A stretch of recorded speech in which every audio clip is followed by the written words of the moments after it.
Assalamualaikum warahmatullahi wabarakatuh. Innal hamdalillah nahmaduhu wa nasta'inuhu wa nastaghfiruhu wa nastahdihi wa na'udzu billahi min shururi anfusina wa sayyiati a'malina. Man yahdihillahu fala mudilla lahu wa man yudlil فلا هادي له أشهد أن لا إله إلا الله وحده لا شريك له وأن محمدا عبده ورسوله قال الله عز وجل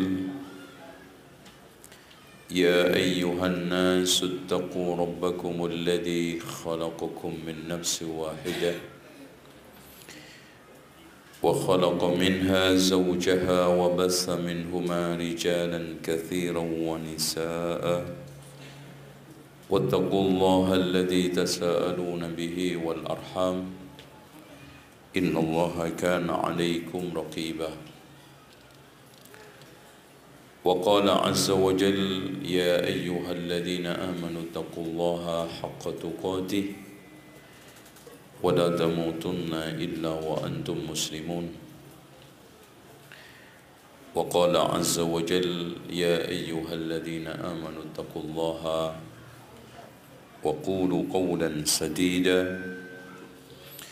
يصلح لكم أعمالكم ويغفر لكم ذنوبكم ومن يطع الله ورسوله فقد فاز فوزا عظيما فإن خير الحديث كتاب الله وخير الهدي هدي محمد صلى الله عليه وسلم وشر الأمور محدثاتها وكل محدثة بدعة وكل بدعة ضلالة وكل ضلالة في النار. Hadirin sekalian, ketika kita belajar sejarah berarti kita telah mengungkap manusia yang telah mendahului kita. Dan ilmu sejarah, kata Imam Ibnu Khaldun, merupakan mazhab ilmu yang paling bergengsi. Karena kata Alan Nafis, seorang sarjana dan sekaligus sejarawan, sejarah adalah jembatan penghubung masa lalu dengan masa sekarang dan membuat pijakan yang benar untuk masa yang akan datang.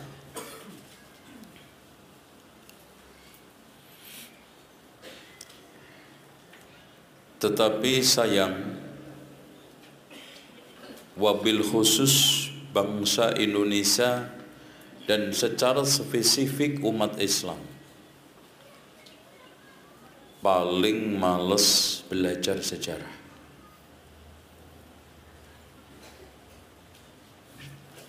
Dengan pandangan yang sangat sempit, karena belajar sejarah adalah mempelajari orang yang sudah mati. Makanya pelajaran paling mati dan tidak banyak peminat di sekolah adalah pelajaran sejarah. Padahal hadirin sekalian, sejarah itu merupakan ilmu yang paling bergengsi, manfaatnya banyak, faedahnya besar. Karena dengan sejarah kita bisa mengenali akhlak dan perilaku umat,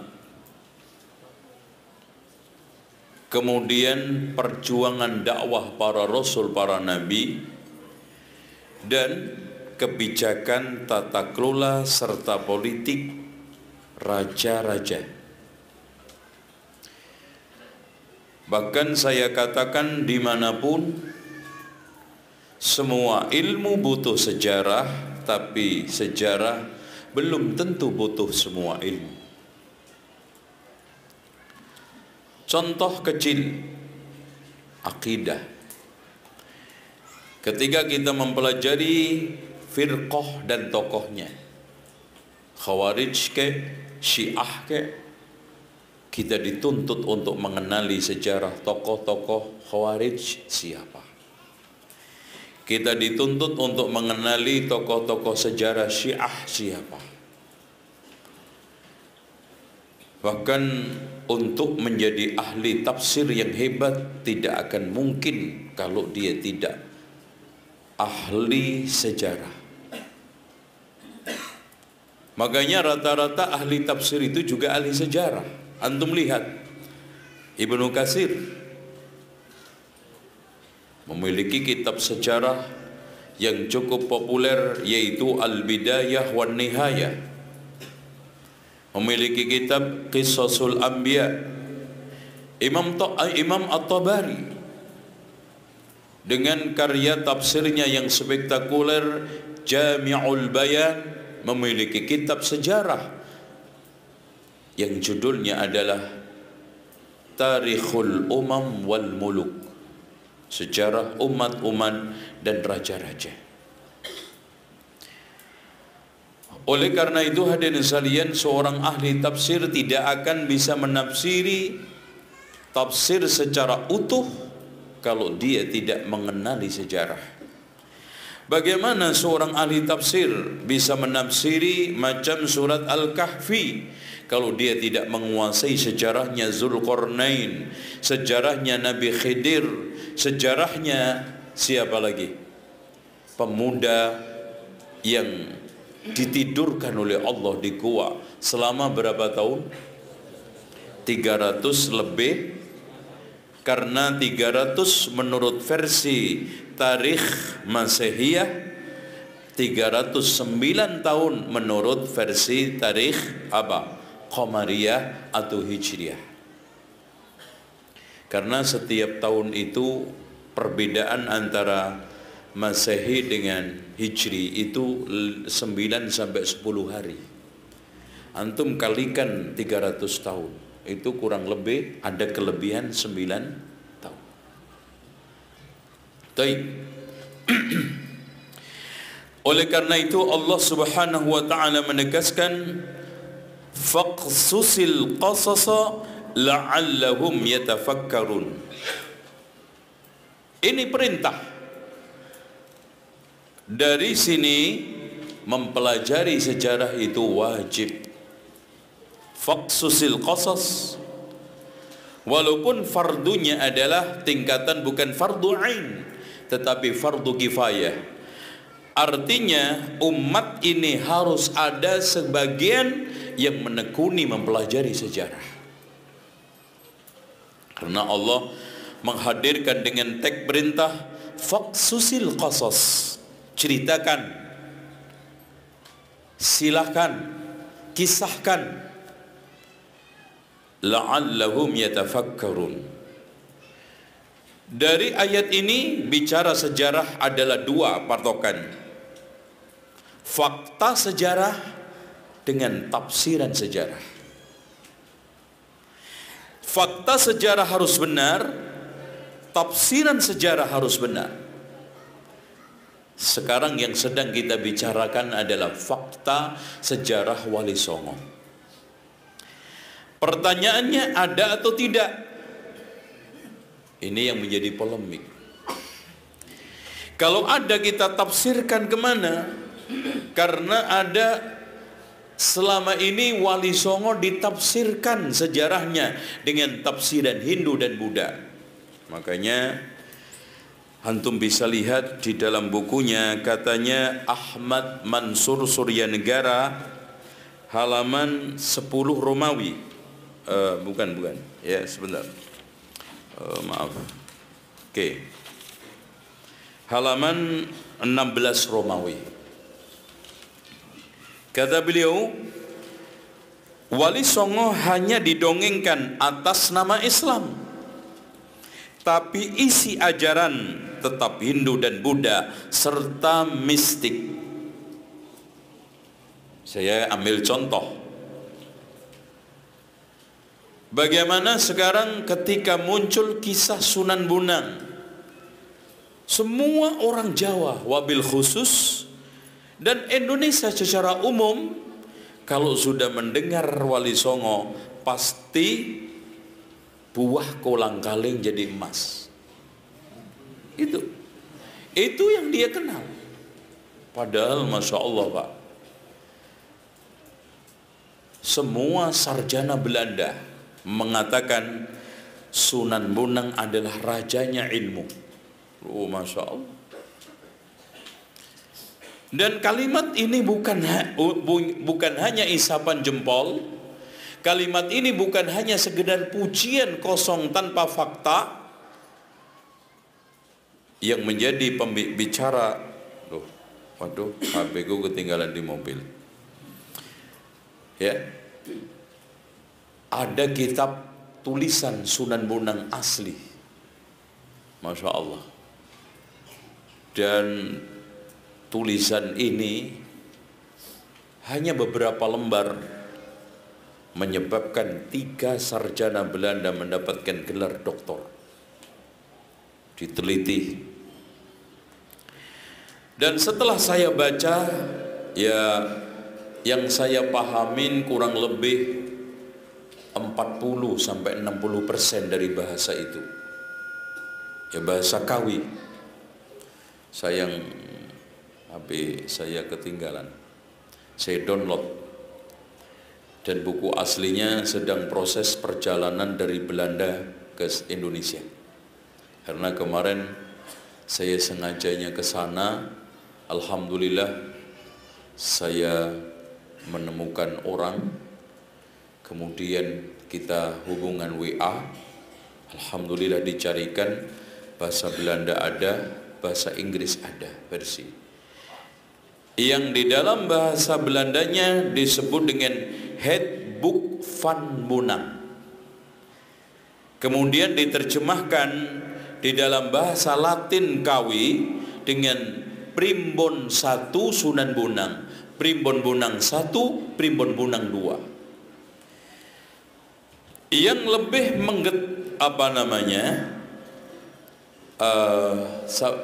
mengagetkan kita, ternyata hadirin sekalian, pemahaman Sunan Bonang sungguh sangat dalam tentang ahli sunnah wal jamaah. Kaget. Kalau antum baca fakta buku dari Handboek van Bonang, sulit untuk kita menceritakan tentang buah kolang-kaling, kita sandarkan kepada Sunan Bonang. Apalagi jalan di sungai tidak tenggelam. Terus kemudian tongkatnya ditancapkan ke tanah, dicabut keluar air, mata air yang segar. Enggak main-main, bukan hanya keluar air, kitabnya Brahmana yang dari India tenggelam di lautan, disedot keluar di situ. Yang lebih hebat lagi, kitabnya pun nggak basah. Coba bayangkan. Tuh.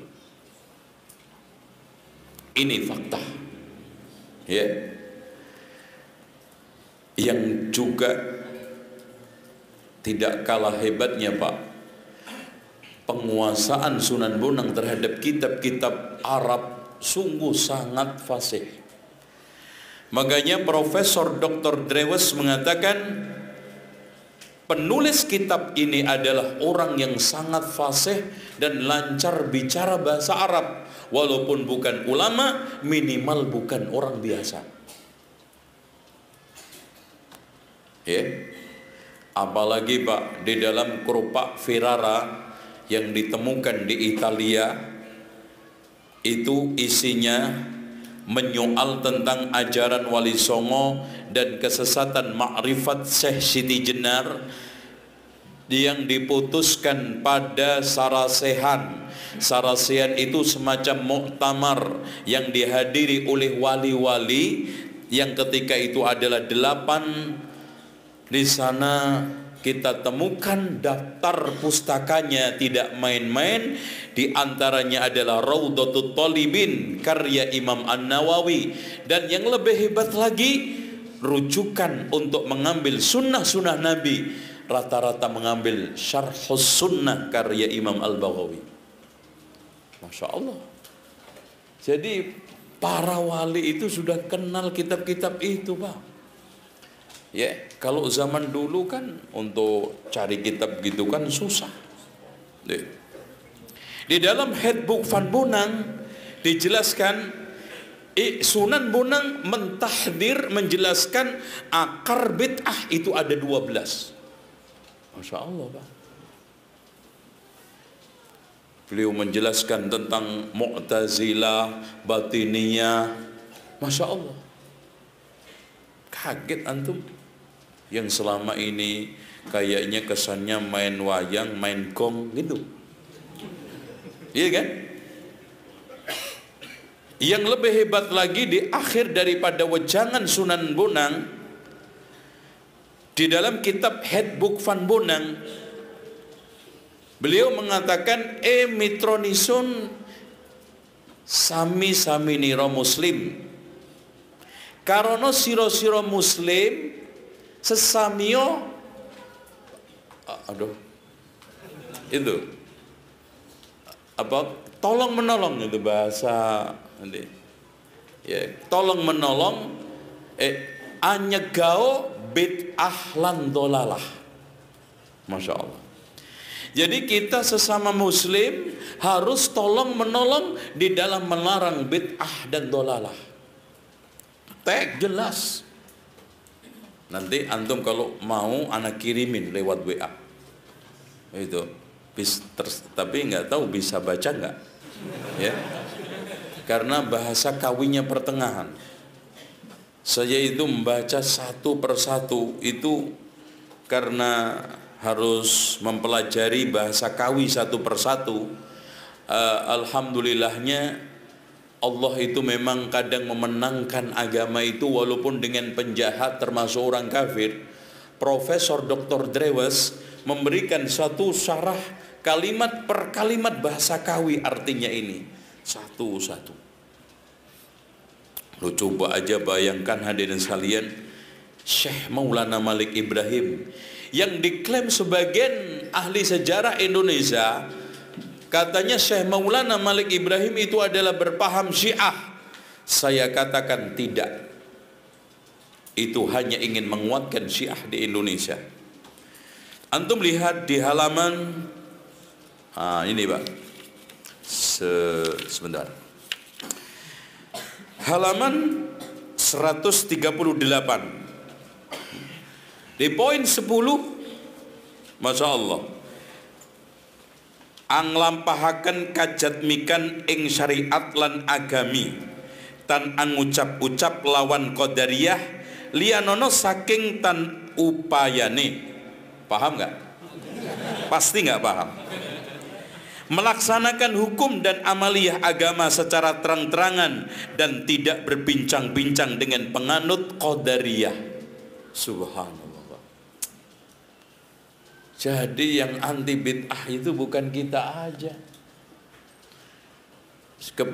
Kemarin ketika saya umroh dan bedah buku di Jamiah Islam Madinah, dihadiri oleh mahasiswa S1, S2, S3, alhamdulillah.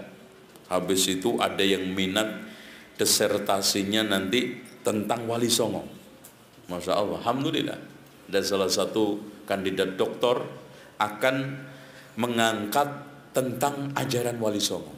Ini ada komunikasi terus dan beliau minta keropak Ferrara. Udah saya fotokopikan, itu asli.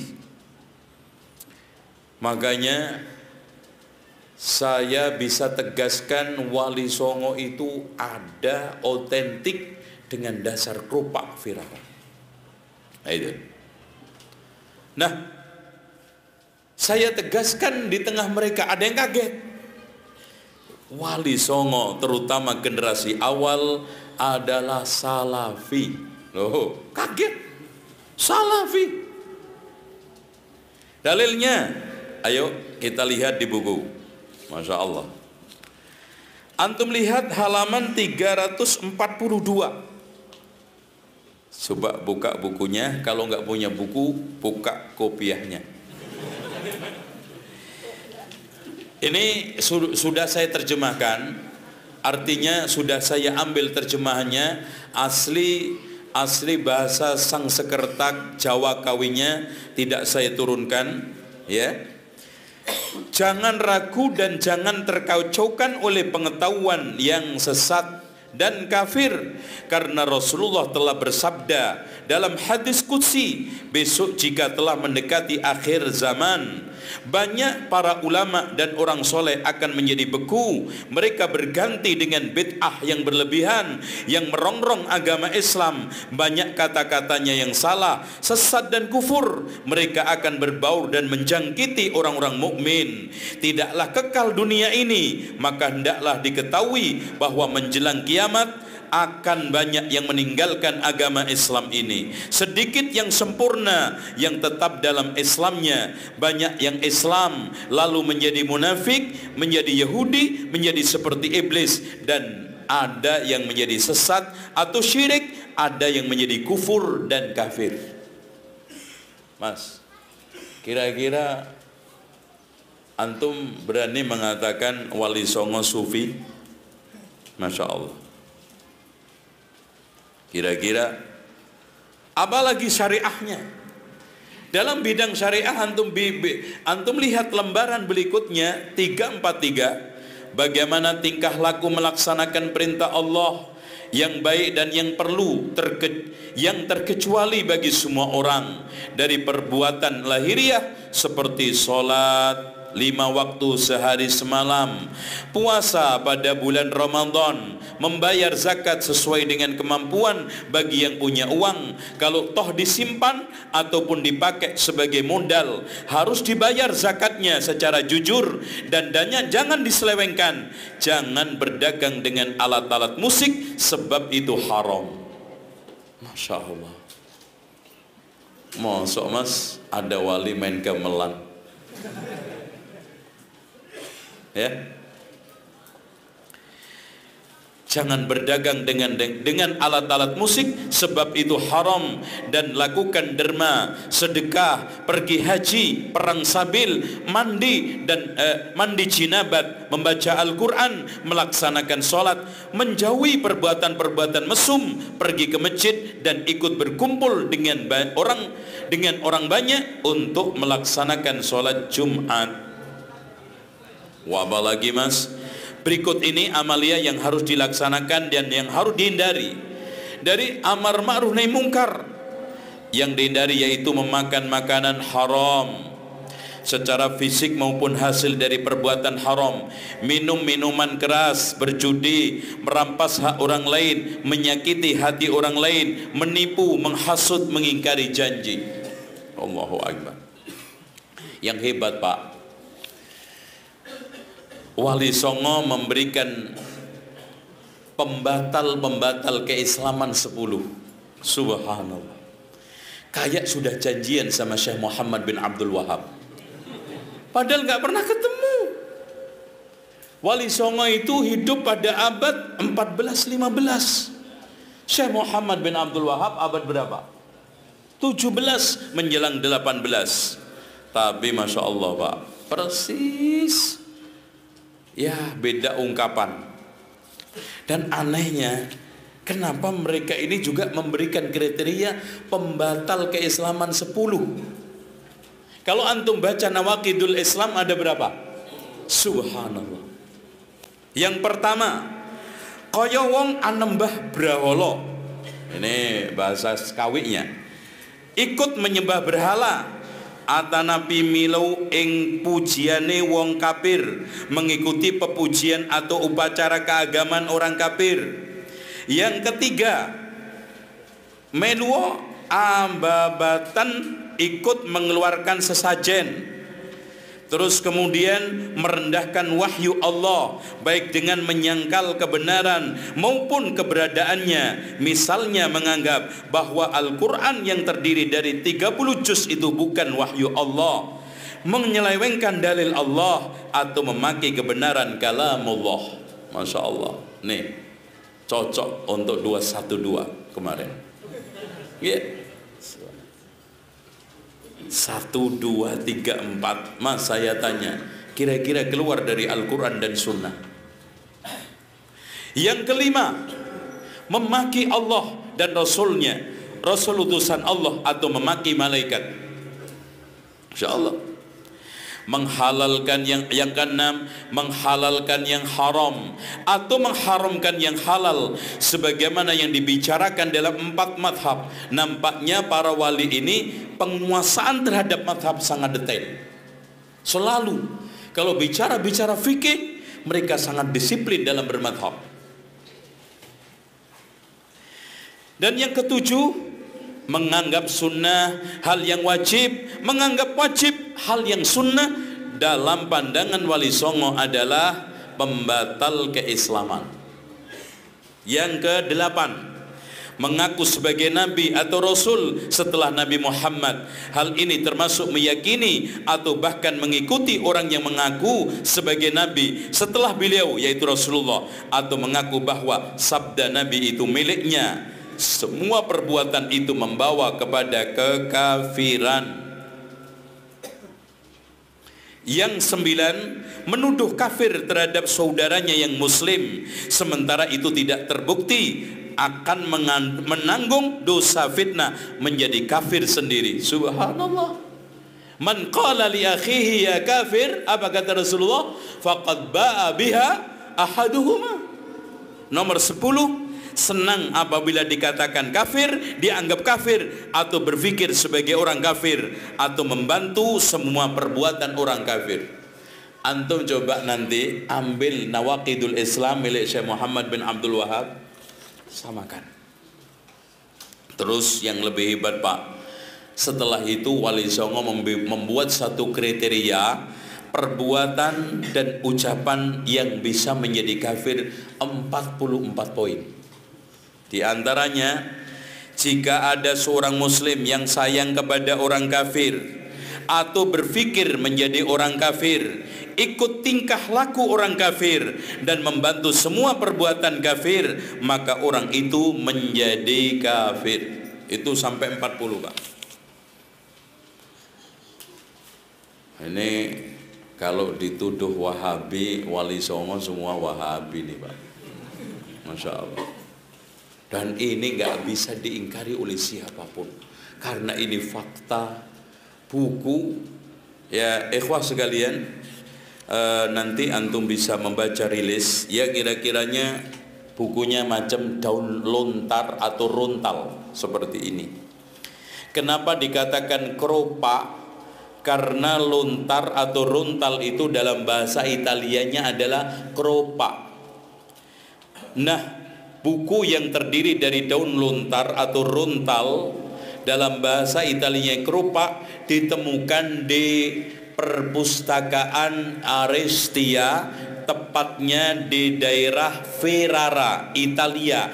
Makanya dikatakan keropak Ferrara. Nah, itu. Dan tidak banyak, terdiri dari 23 lembar.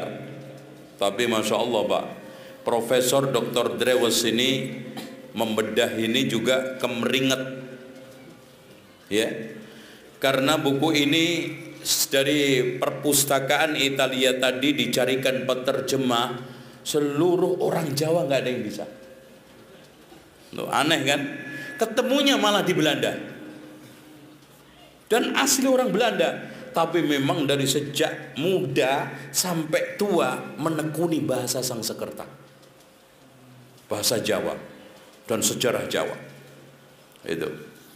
Dan yang menarik di dalam daftar pustaka buku ini itu di sini ada rujukan-rujukan yang sangat Masya Allah, ya, yang membuat saya juga kaget-kaget. Ternyata ada Raudhatul Talibin, ada Syarhus Sunnah, ada kitab-kitab yang kita kaji tuh.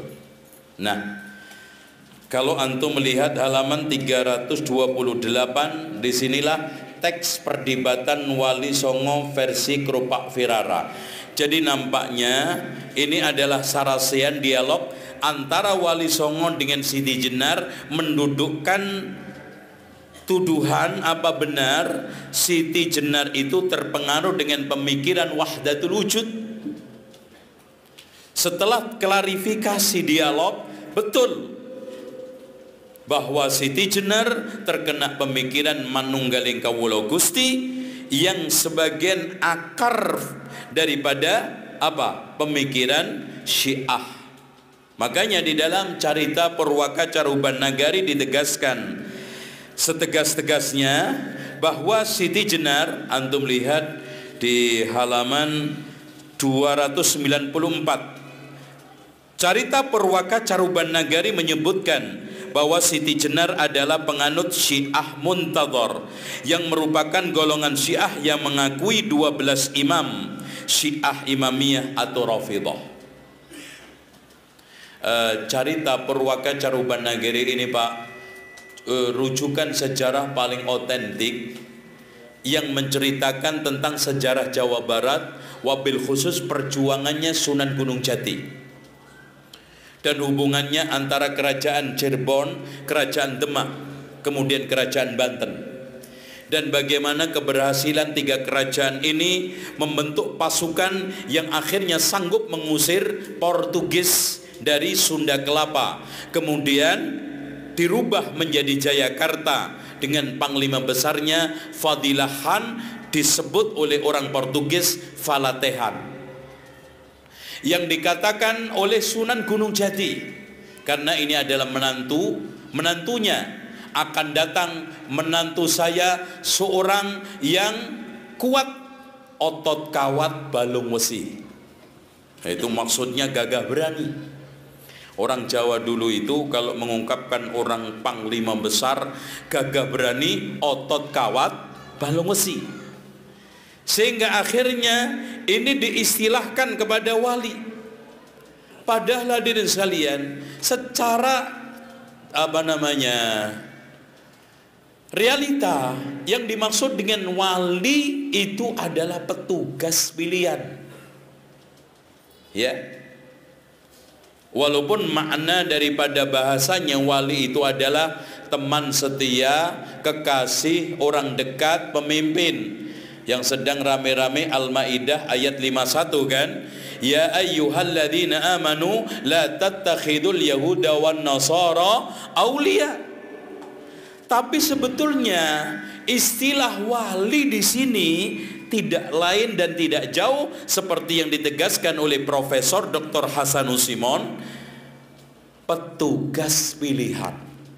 Dan bahasa ini masih dipakai di Indonesia sampai hari ini. Contoh wali kota, iya kan?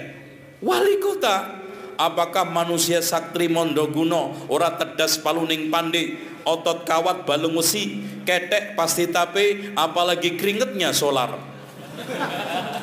Enggak mungkin. Pak, sayang seribu sayang, kita orang Jawa selama ini lebih memitoskan, mendongengkan ala ketoprak dengan wayang daripada sejarah, sehingga kita tidak menemukan figur yang hebat, bertalenta ini sebagai contoh teladan kita untuk berjuang. Padahal indikasinya Pak, saya tegaskan setegas-tegasnya, kita malu dengan Wali Songo. Kita belum apa-apanya. Pak, gini aja deh, biar kita ini agak tawadhu. Wali Songo ketika masuk ke Indonesia, wabil khusus ke Jawa, Jawa mayoritas Muslim atau mayoritas Hindu? Coba bayangkan Mas, mereka dengan jerih payah dakwah ke pelosok-pelosok. Kalau kita sekarang enak, datang ke Tambun, ngumpul di sekolah apa ini namanya? Istiqlal. Alhamdulillah, kita berdoa mudah-mudahan sampai jam 11.30 baru hujan. Amin gitu ya. Kita bukan melarang hujan, tapi kasihan nanti ya, pulang masuk angin, materi yang disampaikan lupa nanti. Ya. Oke, ya Pak, gini. Kita alhamdulillah datang ke Sumatera, ngumpul sekian ribu tabligh, selesai. Coba bayangkan Syekh Maulana Malik Ibrahim datang ke Jawa, tepatnya di daerah Tandas. Tandas. Apa maknanya Tandas? Tandas. Tandas itu bisa maknanya kering, bisa maknanya WC, kotor, kumuh. Makanya orang Malaysia kalau namain toilet apa? Tandas. Makanya ini kok daerah namanya aja jelek, Tandas toilet, bentuknya juga nggak resik. Makanya dirubahlah supaya enak didengar, nggak resik. Iya. Ya orang lama-lama dengar-dengar nggak resik, nggak resik, nggak resik, ngeresik. Ya, itu, ya. Nggak tahu juga. Tapi gini Pak, ternyata menurut fakta sejarah, Masya Allah, Syekh Maulana Malik Ibrahim ini kan memang ulama besar. Antum lihat aja di nesannya, saya foto, saya datang ke sana, Masya Allah. Ini di nesannya ternyata tulisan Arab. Ya, saya baca satu-satu. Ini di antara yang paling harus kita perhatikan. Inilah makam almarhum al-maghfur yang berharap rahmat Tuhan Allah. Kebanggaan para pangeran, para sultan, para menteri, penolong para fakir miskin yang berbahagia dan syahid, cemerlangnya simbol negara dan agama. Malik Ibrahim yang terkenal dengan kakek bantal. Kenapa? Karena setiap ngaji Qur'annya diletakkan di bantal. Allah meliputi dengan rahmatnya dan ridhonya dan dimasukkan ke dalam surga. Telah wafat pada hari Senin 12 Rabiul Awal tahun 822. Jadi Wali Songo yang wafat tahun wafatnya paling jelas, tidak diragukan, cuman Maulana Malik Ibrahim. Sebelumnya tugas di Gujarat, ditugaskan oleh pemerintah Turki, karena tahun-tahun ini kalau 822 Hijriah berarti Masehinya tahun 1419. Itu pas Muhammad I, karena Muhammad I itu memerintah antara tahun 1386 sampai 1423. Ya enggak jauh-jauh. Ditugaskan di sana. Coba nol umat Islam. Dia awali dengan pembenahan pertanian, irigasi, bahkan di sana meracik obat-obat herbal. Dari situlah dia masuk ke masyarakat. Kemudian pindah ke Fatani. Bahkan hasil penelitian Az-Zumardi Azra di dalam kitab Jaringan Ulama Timur Tengah dengan Nusantara abad 17-18 mengatakan di antara anak cucunya Syekh Maulana Malik Ibrahim yang dilahirkan di Fatani adalah Dawud Al-Fatani. Ini ulama hebat yang ada di Mekah. Kemudian di sana juga ada daerah ternyata Gresik. Di Fatani ada desa namanya Gresik. Cuman orang Fatani mengatakan Kresik. Ya, orang Jawa itu kan lebih gede G daripada K. Coba suruh ngucap K sama G, gedean mana? Ya. Kandang sama gendeng, mantepan mana? Gendeng loh, itu kan gitu. G itu ya. Coba ketika ngomong jahil, go, jangan diterusin ya. Itu pase. Memang G itu menonjol daripada K. Akhirnya beliau ke sana, tepatnya di daerah Fasucinan, mendirikan musola. Dan saya ke sana juga, bekas musolanya ukuran kurang lebih 6 kali 6. Saya tanya kepada salah satu DKM, yang DKM itu memang turun-temurun dari kakeknya, dia bilang, zaman kakek saya dulu Pak, saya kecil, ini memang bentuknya kayak gubuk. Dan kakeknya dari bapak kakeknya juga memang sudah ada masjid ini. Bahkan hadirin sekalian, bukan hanya masjid, akhirnya Syekh Maulana Malik Ibrahim bisa mendirikan pesantren. Coba Pak, dari minoritas. Pertanyaan kita yang supaya kita tidak perlu sombong, Berapa orang Hindu yang sudah kita Islamkan? Ayo. Hah? Subhanallah. Malu Pak, malu. Cuman memang selama ini figur kesan Wali Songo itu rusak. Seperti rusaknya Isa Al-Masih di tangan pengikutnya Isa, karena dikultuskan, didongengkan dengan dongeng-dongeng yang tidak benar. Masya Allah. Coba datang ke Jawa, nggak mungkin langsung tablek segini. Dari mana Syekh Maulana Malik Ibrahim itu bisa mendakwahkan orang datang ke sawah-sawah? Ini Pak yang harus kita tiru, Mas. Subhanallah. Kita sekarang ini jangan bangga dengan kata di dalam tempurung. Umat di luar sana itu banyak yang tersesatkan.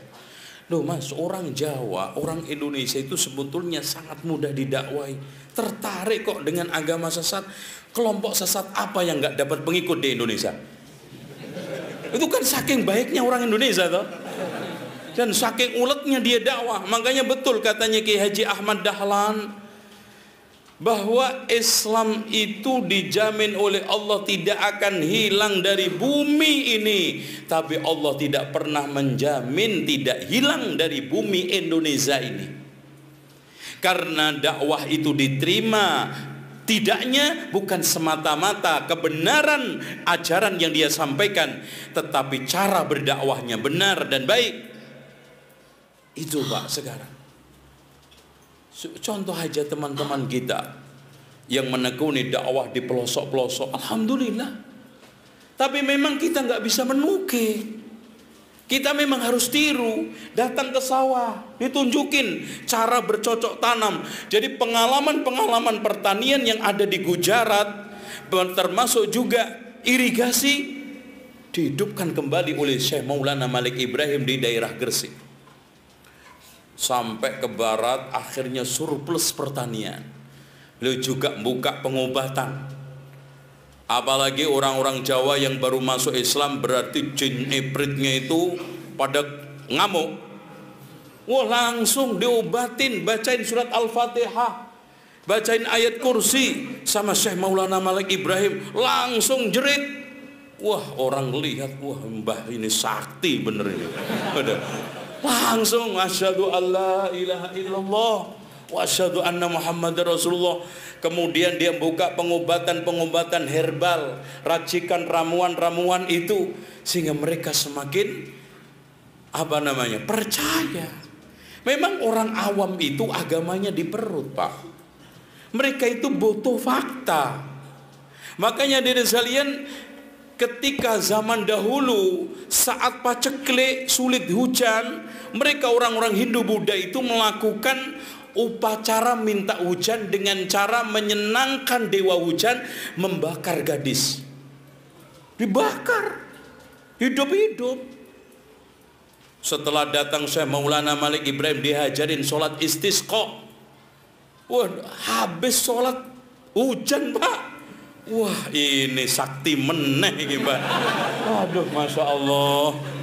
Coba bayangkan, langit cuma ditunjuk, padahal maksudnya berdoa begini. Wah, ngelihat dari jauh, itu Mbah Wali itu loh. Langit ditunjuk itu loh Mas, langsung hujan. Tuh. Diisukan ke sono sini, Mas Awes. Pokoknya melebu Islamai sama Mbah Wali Ibrahim. Semua akhirnya datang minta obat, dan sekaligus juga beliau membuka warung gratis lagi. Wah, orang Jawa itu kan paling seneng makan, gitu kan. Makanya di sini rahasianya kenapa dulu orang Jawa itu dikit-dikit selamatan. Itu apa aja selamatan. Karena memang berdakwah sesuai dengan kondisi psikologi masyarakat. Kalau zaman sekarang antum kumpulin pakai makanan juga sudah nggak zaman. Dulu Masya Allah. Sampai subhanallah Pak, dulu beli cempe itu anaknya wedus itu loh. Oh, itu aja diselamatin kok, ya kan? Selamatan, dikit selamatan. Makanya kalau ngikutin terus melarat. Itu kan gitu. Habis duitnya. Itu. Subhanallah, ini hikmah.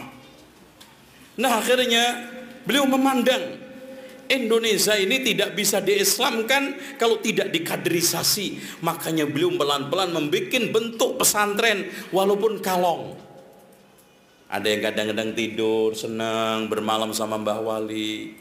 Apalagi kadang-kadang beliau juga, ya Allah, atas bawah kena Pak. Ini lihat aja, di nisannya saja disegenin Perdana Menteri, Pangeran, Raja, rakyat juga seneng. Masya Allah. Ini jadi saya ngembayangin memang ini orangnya itu ing ngarsa sung tulodo, ing madya bangun karso, tuturi handayani. Ngopo iku? Kata orang Padang, opo itu?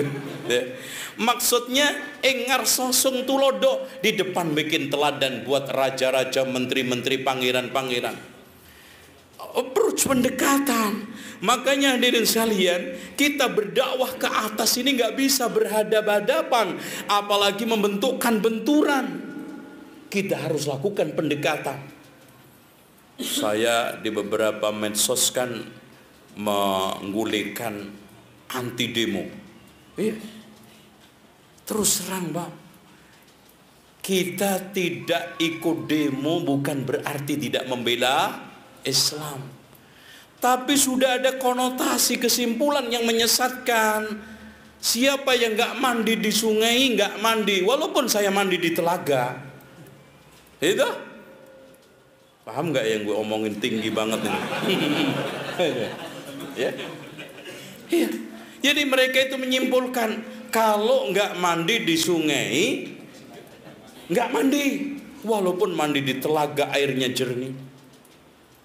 Hadirin sekalian, kita sekarang melakukan pendekatan, melakukan approach. Inilah yang dilakukan dai-dai dulu. Bagaimana ketika beliau ingin mengislamkan Ongkowijoyo. Nah inilah, akhirnya dia meminta temannya Raja Cermain. Jadi perlu diketahui dulu Campa itu setiap daerah itu ada raja. Kalau kita lihat simpelnya, raja-raja di Campa dulu itu seperti daerah federal. Masing-masing daerah itu ada raja, persis seperti yang sekarang di Malaysia. Per daerah itu ada raja-raja, nanti ada raja tingginya. Makanya Sunan Ampel itu nikah sama bapaknya Ibrahim Samarkandi, dan di sini ada terkacaukan oleh sebagian penulis Wali Songo antara bapaknya Sunan Ampel yaitu Ibrahim Samarkandi dengan Maulana Malik Ibrahim ini disamakan, padahal beda. Nanti kita akan sampai ke sana insyaallah. Kemudian beliau membuat pesantren. Nah dalilnya Pak, beliau punya pesantren. Lihat di halaman wejangannya beliau, di halaman 141. Di akhir daripada wejangan beliau yang 25, demikianlah hendaknya dalam persahabatan bersikap adil juga harus diperlakukan terhadap anak cucu dalam menyantuni dan menjaganya, dalam hal makanan dan tempat tinggal sama keadaannya. Jika mempunyai murid banyak, hendaknya sama-sama diberi kasih sayang, diperhatikan dan jangan dihinakan. Ini kesan sangat, ya walaupun kita tidak mendapatkan bukti arkeolog bekas-bekas pesantrennya dan juga data tekstual, tetapi dari nasihat wejangan ini nampak sekali Syekh Maulana Malik Ibrahim itu punya murid banyak, walaupun pesantrennya model pesantren kalong, pulang pergi. Makanya beliau membuat suatu pesan, jika mempunyai murid banyak, hendaknya bersikap sama-sama diberi kasih sayang, diperhatikan dan jangan dihinakan. Masya Allah. Nah, beliau berusaha untuk menggait Raja Cermain untuk mengislamkan Raja Mojopahit yang tidak lain adalah Ongkowijoyo. Ongkowijoyo ini sebetulnya tidak pernah disebut-sebut oleh ahli sejarah, penulis sejarah Jawa Tengah. Bahkan yang banyak dan disinyalir oleh ahli sejarah, Ongkowijoyo ini tidak lain yang dimaksud adalah Wikramawardhana. Wikramawardhana ini akhirnya nanti jatuh diserang oleh Girindrawardhana. Girindrawardhana ini Raja Keling, yaitu Kediri, anak cucunya Jayakatwang, ya, yang kemudian akhirnya mencematkan dirinya dengan nama Brawijaya VI. Kemudian dia dibunuh oleh panglimanya. Lalu setelah itu panglimanya balik dibunuh. Akhirnya panglimanya juga sempat dibunuh oleh Udoro. Maka anaknya panglima tersebut menjadi Raja Mojopahit yang memberikan satu titel Brawijaya ke-7, yang tidak lain adalah Udoro. Ini soal masalah kerajaan ini kita tidak banyak sampaikan. Kita lebih menekunin soal masalah dakwah. Ternyata hadirin sekalian, untuk mengislamkan Raja Ongkowijoyo ini tidak berhasil. Yang akhirnya beliau menolak Islam, tapi tidak menghalangi Syekh Maulana Malik Ibrahim untuk berdakwah. Tuh, coba bayangkan Pak. Yang perlu kita sekarang ini sadari, yang perlu sekarang ini coba kita gali, kenapa ada seorang dai sampai raja non muslim aja segan. Itu loh Pak, hubungan lobby. Tidak lepas bagaimana kepiawaian, keahlian, karismatik seorang dai tersebut, sampai Raja Majapahit aja hormat.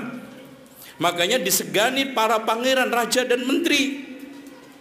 Lah antum aja punya tetangga aja nggak akor, bagaimana antum bisa menyiarkan sunnah Pak? Antum jangan sering mengkambing hitamkan orang lain. Itu kan nggak ngerti sunnah, itu kan jauh dari Al-Quran sunnah. Mas, nggak usah dibicarakan. Memang iya, tapi bagaimana usaha kita untuk mendekatkan mereka ke Islam, mendekatkan mereka ke sunnah, minimal simpatik dengan dakwah antum, tidak memusuhi dakwah antum, seperti Syekh Maulana Malik Ibrahim. Sampai raja aja nggak memusuhi kok, bahkan dikasih tanah, ya, tanah-tanah yang di sekitar Gresik itu semua dikasihkan kepada Syekh Maulana Malik Ibrahim.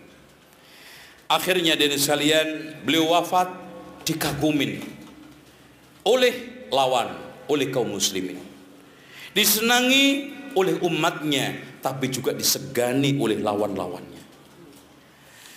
Lalu hadirin sekalian, karena tidak ingin putus dakwah di Jawa ini, maka umat Islam mendatangkan tokoh berikutnya, yaitu Sunan Ampel.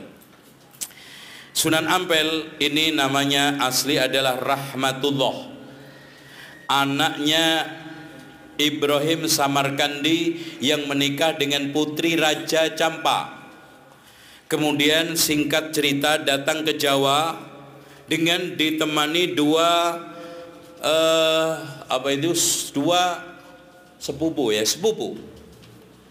Yang satu namanya Ali Murtadha, yang akhirnya nanti tinggal di Gresik untuk melanjutkan dakwahnya Syekh Maulana Malik Ibrahim. Yang satunya tinggal di Mojo Agung, namanya Abu Hurairah. Cuma saking lamanya di Jawa, namanya berantakan karena orang Jawa nyebut Arab susah. Abu Hurairah berubah menjadi Burereh, yang akhirnya dijulukin orang Jawa Sunan Mojogung. Dan nampak kalau kita lihat dari sela-sela dialog, beliau menghadiri juga.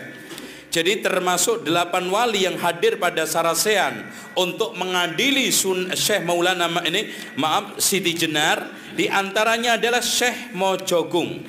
Untuk melihat mana tadi ya? Ini nih, Syekh Mojogung. Jadi yang datang di Sarasean itu Pangeran Bonang, Pangeran Cirebon, yang tidak lain adalah Sunan Gunung Jati, Pangeran Mojo Agung, tidak lain adalah Abu Hurairah. Cuman dipanggil orang Jawa Burereh. Dan ketika itu hadirin sekalian, kerajaan Mojopahit masih. Dan ibu kotanya Mojopahit di mana? Di mana, Mas? Belum ada Mojokerto.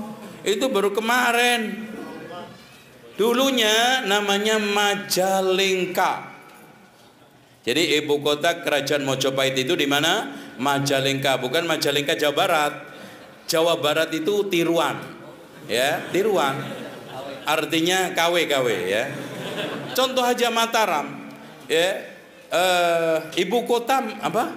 Provinsi Nusa Tenggara Barat di mana? Mataram. Mataram itu yang memberikan nama siapa? Sunan Prapen. Karena yang dakwah ke sana itu Sunan Prapen, anaknya Sunan Giri, ya. Cuman tidak lama karena terusir dengan Dewa Agung, Dewa Ragung itu Raja Gelgel. Kemudian akhirnya terpelanting sehingga baru ngajarin sholat 3 pulang, nggak balik lagi. Makanya di Lombok itu ada sholat kenal 3 telu waktu. Sholat cuman maghrib, duhur, sama subuh. Itu duanya belum diajarin. Iya, karena mereka pelan-pelan diajak ke masjid. Cuman sayang Sunan Prapen tidak melanjutkan. Dan di dalam sejarah NTB jelas, dan semua orang NTB yang tahu sejarah, Sunan Prapen itu adalah masyhur, bahkan panutan orang Lombok dari masa ke masa. Makanya antum lihat bahasa-bahasa Jawa itu masih kental di Lombok. Antum kalau manggil orang Lombok, iya apa? Nggih. Mana ada enggak orang Lombok? Nggih. Nggih. Itu bahasa apa nggih? Jawa. Dan banyak istilah-istilah. Ya, cuman Dewa Agung ini kuat, bahkan penyerangan-penyerangan ini membuat pasukan Sunan Prapen ini tidak berdaya, akhirnya kembali ke Jawa. Nah, hadirin sekalian, Ali Murtadho pun namanya berubah. Makanya kalau tanya orang Gresik, Ali Murtadho siapa, nggak ngerti. Sunan Gresik baru ngerti. Nah, kalau antum nanya, Pak, di sini ada nggak Sunan namanya Ali Murtolo? Nah, tahu baru. Ali Murtadho jadi Ali Murtolo. Itu. Inilah dakwah. Jadi Sunan Abu Hurairah dakwah di daerah sekitar Mojokerto sekarang. Kemudian Sunan Gresik Ali Murtadho dakwah di sekitar Gresik. Kemudian Sunan Ampel di sekitar Surabaya. Masya Allah. Lihat Pak pengaturan strateginya. Jadi nggak sekarang gerombol, ya, mangan nggak mangan, yang penting ngumpul, nggak, dibagi strategi. Makanya kalau kita lihat wali di Jawa Timur itu kenapa 5, kemudian di Jawa Tengah 3, di Jawa Barat 1. Ini katanya Ahmad Mansur Surya Negara, ini merupakan suatu strategi. Kenapa? Karena di timur ini masih daerah gelap, hitam. Hindu Buddha sangat kuat, makanya diperkuat dai-dai di sana. Kalau Jawa Tengah sudah agak netral, apalagi sering kena dai-dai dari barat. Tapi kalau dari Jawa Barat, ini sudah banyak dai-dai di sana. Apalagi dari Sumatera, sehingga tidak butuh banyak wali. Apalagi di Tupang 2 sudah, yaitu Syekh Sultan Hasanuddin, yang tidak lain adalah anaknya Sunan Gunung Jati, ya. Menikah dengan putri Raja Banten Winahon, kemudian Kawungaten punya anak 2, Winahon sama Hasanuddin. Hasanuddin nanti punya anak lagi namanya Syekh Muhammad Yusuf. Syekh Muhammad Yusuf punya anak Abul Mafakhir. Abul Mafakhir punya anak Sultan Tirtoyoso. Sultan Tirtoyoso memiliki menantu namanya Syekh Yusuf, yang sangat terkenal keilmuan dan kepahlawanannya ketika mengusir penjajah Belanda. Oh, itu urutannya sana. Kalau Sunan Gunung Jati aslinya dia apa? Karena di sana ada pondok pesantren namanya Pesantren Kuro. Karena syekhnya namanya Hasanuddin juga, tapi beda dengan Hasanuddin Banten. Ini Hasanuddin dari Ummul Qura. Karena orang Jawa nggak susah ngomong Ummul Qura. Asyura aja jadi suro.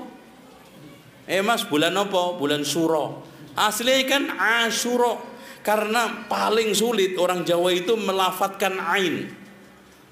Yes, baca Al-Quran aja, Alhamdulillahi Rabbil Alamin, ngalamin, gitu. Makanya supaya mudah suro. Makanya Ummul Qura, ummu susah, Qura. Di sana ada pesantren. Maka di antara santrinya siapa? Nyi Subang Larang. Nyi Subang Larang kemudian akhirnya menikah dengan Prabu Siliwangi. Akhirnya memiliki anak 3. Yang pertama Walang Sungsang, yang kedua Kian Santang, yang nanti akhirnya menjadi Sultan Ageng Sengoro. Kemudian yang ketiganya adalah Nyai Nyai Santang. Akhirnya Walang Sungsang sama Nyai Santang ini mondok pesantren ada di Jawa Barat. Pesantren yang tepatnya di daerah Amparan Jati, yang syekhnya namanya Nurul Jati, namanya persisnya adalah Syekh Datuk Al-Kahfi. Nah, di sana ada pesantren. Di sana mengembangkan daerah, yang akhirnya disuruh gurunya untuk ke Mekah. Setelah di Mekah, Nyai Roro Santang akhirnya menikah dengan salah satu orang Arab yang tepatan ketika itu haji, yang tidak lain adalah ini Syarif Abdullah. Syarif Abdullah memiliki anak nanti, yang pertama adalah Syarif Hidayatullah. Kemudian setelah haji, Nyai Roro Santang diberikan nama Syarifah Mudaim. Walang Sungsang tadi juga sudah diberikan nama oleh gurunya Samadullah. Setelah haji Ki Abdullah, kemudian setelah itu pulang, dan dia di sana tinggal. Setelah meninggal dunia istrinya, maka Syarifah Mudaim bersama anaknya Syarif Hidayatullah pulang ke Jawa Barat. Akhirnya setelah itu dinikahkan oleh anak pamannya, karena pamannya tadi Ki Samadullah, yang tidak lain adalah Ki Abdullah, sudah mengurusin daerah namanya Lemah Wungkuk, yang akhirnya nanti disebut dengan Caruban Larang. Kenapa dikatakan Caruban? Karena penduduknya dari beberapa suku, bahkan orang-orang luar negeri, karena itu agak mendekati pantai. Caruban Larang, walaupun dipelesetkan dengan dongeng mitos. Cirebon itu dari Ci itu air, Rebon itu apa? Udang. Ketika itu Prabu Siliwangi datang, dimasakin rebon, airnya kok enak, cainya enak rebon. Akhirnya cai rebon, cai Cirebon. Nah ini sama seperti tadi, nggak resik, ngeresik. Itu. Ini nama desa itu kadang-kadang kotak gatik gaduh. Nah itu, yang lebih lucu lagi asal usul daerah Jember. Ya, karena ada seorang pendekar dari Kedu, yang sehingga disebut Ki Kedu, menantang kesaktiannya Sunan Kudus. Datanglah ke daerah Kudus dengan naik tampah, yaitu ayak untuk padi. Yang hebat itu dia punya ilmu peringan tubuh, sehingga nampah itu seperti piring terbang. Set keluar. Itu orang Jawa itu hebat, tapi nggak pernah menang sama Belanda. Coba, akhirnya dia sampai di kampungnya Ki Sunan Kudus. Keluar, kalau kamu berani menantang kesaktian saya. Sambil meledek, di atas rumahnya ternyata Sunan Kudus ketika itu sedang zikir khusyuk di masjid. Ditantang-tantang, diledek-ledek juga. Sunan Kudus pun nggak sabar, akhirnya keluar. Kedu, turun kamu kalau berani nantang kesaktian saya. Ternyata nggak mau turun, ngeledek terus. Gitu kan gitu. Tanpa ngomong dan bicara panjang, langsung ditunjuklah tampah tersebut. Oleng Pak, oleng. Akhirnya terjatuhlah di daerah kotor Jember. Makanya sejak itulah daerah tersebut dikatakan Jember Comberan. Itu bohong gitu. Masya Allah ya. Beda lagi Salatiga, karena Pandanarang adalah adipati Semarang yang kaya raya, duitnya banyak sekali, lupa daratan. Dia dulu pernah menyantren atau menjadi muridnya Sunan Kalijogo. Sekarang sudah lupa diri, didatangilah dengan menjelma penjual rumput. Jelmaan pertama nggak ngeh kalau itu yang datang adalah Sunan Kalijogo. diledek, dihina, diusir, sambil dibeli rumputnya, uangnya dilempar. Datang kedua, ketiga, baru tahu ternyata dia adalah Sunan Kalijogo. Taunya dari mana? Ketika dibayarin duit, ini rumputnya, wahai tuan, saya nggak butuh uang. Kalau saya mau uang, itu tanah saya cangkul udah berubah jadi emas. Oh, marah Ki Pandanarang, kamu sombong banget. Ya, coba sekarang ini buktikan. Kalau tanah yang kamu cangkul itu bisa berubah jadi emas, diambilin cangkul, nih dilempar cangkulnya. Bener Pak, cangkulan pertama ditarik itu tanah berubah jadi emas. Matanya Pandanarang nggak kedip, bener nggak, emas. Saat dia melihat tanpa kedip, nengok, orang tersebut sudah hilang.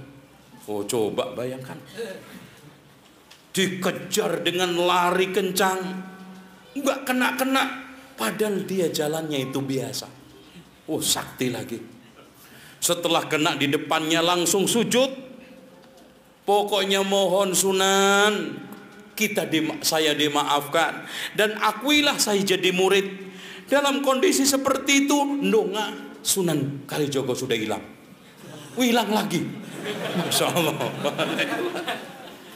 Akhirnya Sunan Kalijogo nongol lagi, pesen, wahai Pandanarang, kalau kamu ingin jadi murid saya, kamu pulang bikin masjid bersama beduknya. Nah, ini sejarah beduk pertama kali.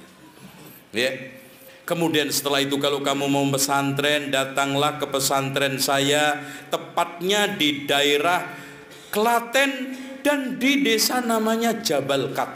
Oh, sekarang memang ada gunungnya itu, Jabal Kat. Dan kamu nggak boleh pakai kendaraan, jalan kaki dari Semarang ke Jabal Kat. Dan kamu nggak boleh bawa apa-apa kecuali pakaian cukup. Istrinya nyolong-nyolong, nyuri-nyuri, bawa emas diletakkan di dalam tongkat yang terbuat dari bambu.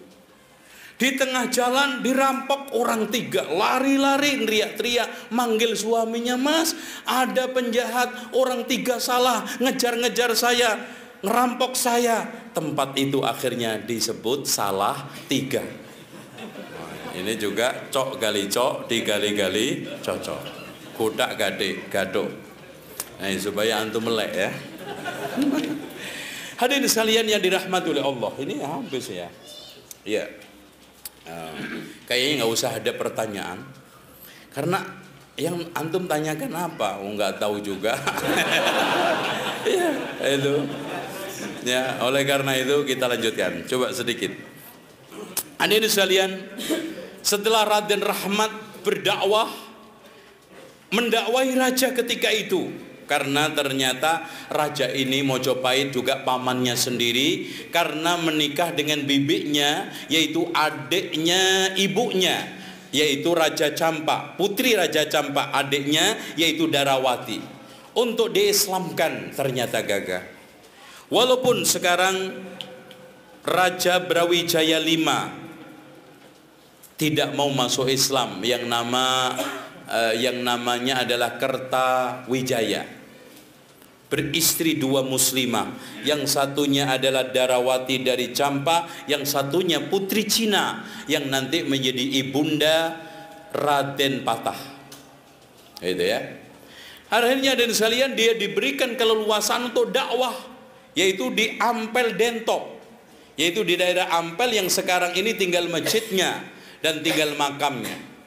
Namun hadirin sekalian, lagi-lagi orang Jawa itu sejarawan Jawa, kalau sudah ngusut sejarah nggak nyambung, disambung dengan mitos. Katanya perjalanannya dari Mojopahit menuju Surabaya melalui Krian dan yang lainnya, dia sambil bagi dakwah, bagi-bagi kipas. Kipas itu pun tidak dijual, bahkan dibagi-bagi barang siapa saja yang mau bersyahadat dikasih kipas. Dan ajaibnya kipas itu kalau dibuat untuk ngipasin tubuh, apalagi sedang pilek batuk, langsung batuknya sembuh. Masya Allah. Bodrek nggak laku. Ya, Masya Allah. Akhirnya di sana dia bangun masjid. Lagi-lagi mitos. Ketika bangun masjid, orang-orang pada meragukan jangan-jangan kiblatnya Masjid Ampel ini keliru. Sementara yang ditunjuk oleh Sunan Ampel, ahli penetapan kiblat adalah Mbah Sun Haji. Akhirnya Mbah Sun Haji juga kesel juga, gue dituduh-tuduh nggak ahli. Orang-orang di sekitar kampung dikumpulkan. Sekarang kalau kamu meragukan keahlian saya, sekarang lihat di arah paimaman, di arah imam dibolongin, dilubangin. Setelah itu orang disuruh lihat dari lubang, ternyata Ka'bah tembus, Pak. Lihat ya. Subhanallah.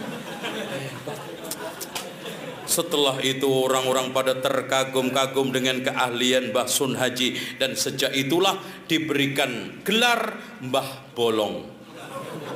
Karena bolongin tembok langsung tembus ke Ka'bah, bolongin dinding. Dan ini jelas mitos, Pak. Karena dari bentuk bumi melengkung aja nggak mungkin lihat, belum lagi ada hutan ada ini. Dan kamera Lembang Bandung aja, Mbak, nggak nyampe, Pak, kecuali pakai Google. Itu kan gitu. Dan dulu belum ada Google gitu. Yang lebih hebat lagi adalah Mbah Soleh, tukang sapu. Setelah masjid selesai, maka Sunan Ampel ngangkat tukang sapu yang namanya Mbah Soleh. Rajin nyapu, kalau nyapu bersih ngalahin vacuum cleaner. Namun setelah mati ternyata masjidnya kumuh. Mbah Ampel ngeluh, coba kalau Mbah Soleh masih hidup, masjid nggak kumuh seperti ini. Tiba-tiba Mbah Soleh hidup dari pangimaman itu. Tidak selang lama mati lagi. Mbah Ampel ngeluh lagi, kalau seandainya Mbah Soleh ini masih hidup, masjid tidak kumuh seperti ini. Hidup lagi sampai 8 kali. Akhirnya Sunan Ampel meninggal dunia. Tidak selang lama Mbah Soleh mati lagi yang ke-9. Akhirnya di kuburan di situ ada kuburan 9. Ya betul.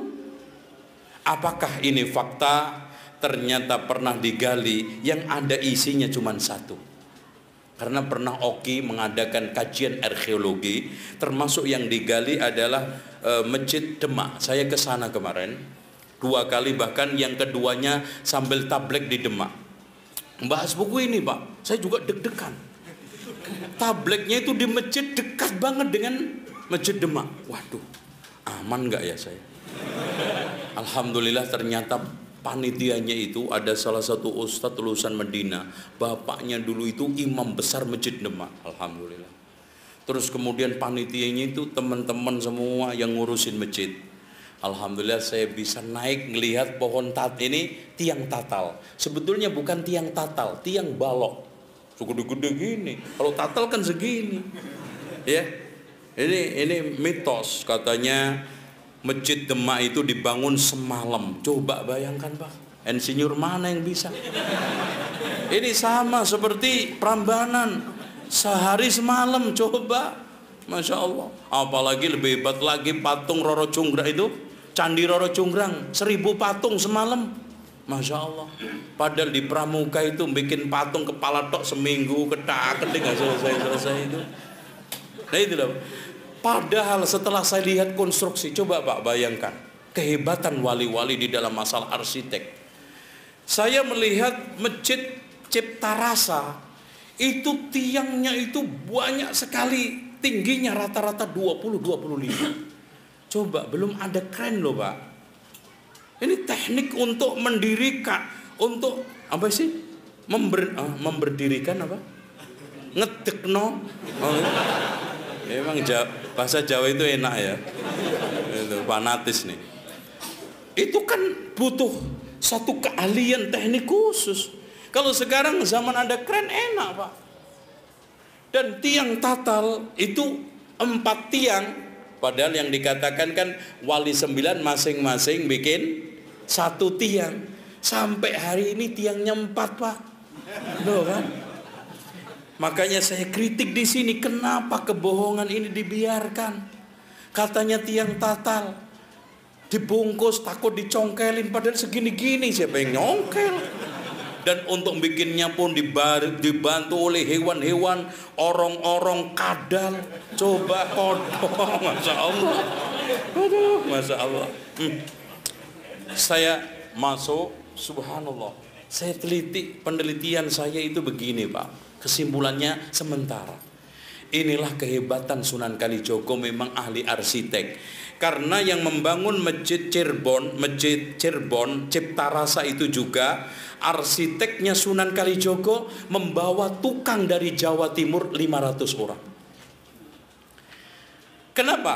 Karena semua pengurus Masjid Demak itu, Masjid Raya Demak, mengatakan kemungkinan besar tanah masjid ini dulu lautan. Kenapa? Karena ketika digali itu banyak kerang-kerang. Berarti di sini tanahnya labil, supaya tidak terjadi ambruk. 4 tiang ini salah satunya dibikin balok supaya lentur. Subhanallah, hebat loh mereka. Itu bapak-bapak moyang kita dulu, terlepas dari agamanya, Mas, bikin Borobudur itu gak mudah. Ya, bikin candi Prambanan gak mudah. Tapi ya tadi dikisahkan khurafat. Ya, ini juga. Nah, tiang balok itu, ternyata balok itu disusun dengan begitu cantik, bagus. Dan subhanallah Pak, tingginya itu sampai 20 meter. Utuh itu. Karena dulu belum ada tukang pasah ya. Rata-rata utuh semua. Jatinya, kelasnya, masya Allah. Itu kalau boleh saya ambil, masya Allah. Betul rumah. Itu bagus-bagus, sampai di Cirebon juga begitu. Ini mereka ahli arsitek. Itu dengan demikian hadirin sekalian dibangun masjid itu pun fungsinya untuk kumpulnya mereka, untuk membahas tentang masalah-masalah kaitannya dengan dakwah. Yang kehebatan Wali Songo juga ya ikhwan, coba bayangkan, mereka itu berdakwah dari mulai minoritas menjadikan orang Jawa mayoritas. Ndak main-main Pak, sampai punya negara. Antum sekarang punya RT? Loh, antum jangan sombong. Antum jangan puas. Pak, enggak kecil loh Pak. Peran merubah dari kerajaan Mojopahit Hindu Buddha. Kalau Islam ke Islam enteng. Itu estafet. Ya? Ini dari kerajaan Mojopahit Hindu Buddha menjadi kerajaan Demak Bintoro dengan sultan pertamanya siapa? Raden Patah, yang keduanya adalah Pati Yunus, yang ketiganya Trenggono. Setelah itu terpuruk jatuh. Sampai bisa mengusir Portugis, Pak. Akhirnya beliau panglima besar Pati Yunus meninggal di mana? Lautan Utara. Karena dia itu ahli nyebrang. Karena untuk menyerang Sunda Kelapa itu harus punya kapal. Dan kapalnya saya teliti Pak. Ya, karena kapalnya Pati Yunus ini ternyata ahli pembuat kapal. Bahkan dipesan oleh Raja-Raja Malaka. Makanya setelah saya meneliti ke sana, kapal yang ahli bikinan Pati Yunus adalah Jung. Jung itu kapal yang bentuknya melengkung. Itu beliau punya 40. Hebat, sering, makanya disebut dengan Pangeran Sabrang Lor.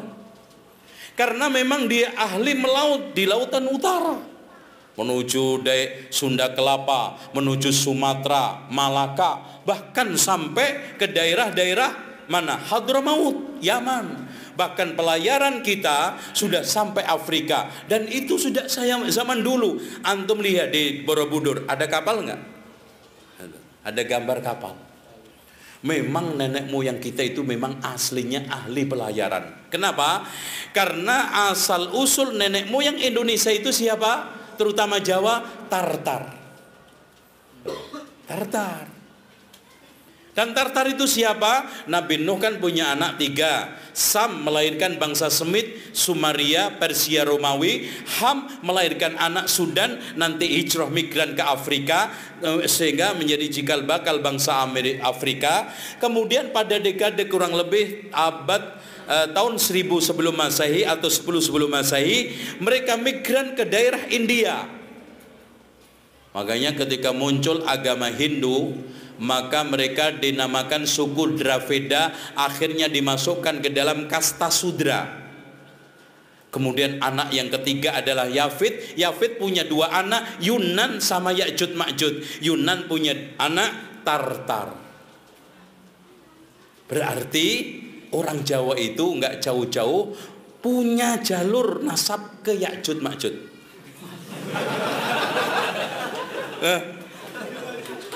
Gimana? Nah, ini fakta sejarah. Ana nggak main-main, ana buktikan. Bahkan yang meneliti ini adalah profesor ini Tom Raffles, ahli sejarah dari Inggris yang dulu pernah menjadi gubernur Inggris di Jawa. Beliau mengatakan asal muasal nenek moyang orang Jawa adalah Tartar. Tartar itu anaknya Yunan. Yunan itu adiknya Ya'jud Ma'jud. Aduh, puas? Makanya itu jangan petentang ya. Diusut-usut ya Allah. Nasabku Ya'jud Ma'jud. Ya. Kalau orang Arab kan diusut-usut Ismail, diusut-usut Ibrahim, lumayan gitu loh. Diusut-usut Ken Arok, Ken Dedes. Ya paling enggak Tartar Ya'jud Ma'jud. Loh, ini fakta saja. Kalau antum belajar sejarah jadi masya Allah Pak. Makanya anak 10 tahun itu mencurahkan, jadi akhirnya meluas sampai sejarah kerajaan-kerajaan dari mulai yang hebat Pak, masya Allah. Dari penelitian saya temukan Raja Sriwijaya Palembang pernah mengirim surat ke Muawiyah ibn Abi Sufyan. Subhanallah. Loh, hebat loh Pak. Jadi nggak benar katanya supaya itu senuk horgonya bahwa Islam masuk ke Indonesia itu abad 13. Ini distorsi. Mereka akan menetapkan, mereka akan membuat satu justice bahwa Indonesia ini masih pengaruh Hindu-Buddha, Islam itu budayanya peradaban di Jawa ini masih muda. Bahkan beberapa ahli sejarah seperti Profesor Burke mengatakan Islam sudah datang, orang Arab sudah datang ke Indonesia, terutama di Sumatera sebelum Masehi. Bahkan utusan Fir'aun pun datang ke Sibulga. Utusan Nabi Sulaiman juga datang ke Sibulga. Untuk cari apa? Cari kapur. Loh, Rasulullah aja kenal kok Pak daerah Sibulga. Rasulullah merekomendasikan untuk perawatan jenazah pakai apa? Kapur. Masya Allah. Di Mekah Madinah mungkin ada kapur? Nggak mungkin. Dan antum jangan berpikiran kapur nginang ya, itu batu. Ini kapur barus. Sampai ada orang kalau ngomong kapur pasti barus. Barus itu kalau antum lihat di pantai selatan Sumatera ada barus, ada Sibulga, terus kemudian mana itu? Di itu barus daerah. Jadi kapur barus itu komoditas yang dihasilkan dari proses getah pohon besar. Nanti kalau sudah tua sekali, di dalamnya ketika dibelah itu ada kristal-kristal di dalam surat itu. Sampai raja itu bangga dengan kapurnya, bau wanginya sampai 12 mil. Subhanallah. Wah, itu bau Pak. Yang hebat Pak, di situ disebutkan, sayang ini semuanya data di HP saya. Kesimpulannya, surat dari raja, anaknya 1000 raja, didampingi oleh istri anaknya 1000 raja, memiliki kandang gajah 1000. Ya, nih. Dan tempat kerajaannya, istananya dibangun terbuat dari emas perak yang terletak di antara dua sungai. Mas, antum kalau ngelihat Sungai Musi nanti menjelang ke lautan bercabang menjadi apa? 2. Di situ kerajaannya.